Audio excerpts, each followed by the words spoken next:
بسم اللہ الرحمن الرحیم۔ حدیث نبوی۔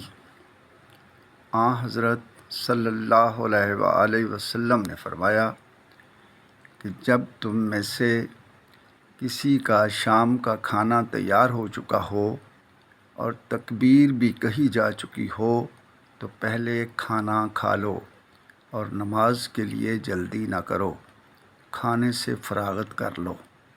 اور عبداللہ بن عمر رضی اللہ تعالی عنہ کے لیے کھانا رکھ دیا جاتا، ادھر اقامت بھی ہو جاتی، لیکن آپ کھانے سے فارغ ہونے تک نماز میں شریک نہیں ہوتے تھے۔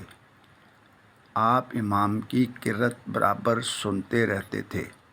صحیح بخاری حدیث نمبر 673۔ برائے مہربانی میرا چینل سبسکرائب کر دیں۔ شکریہ۔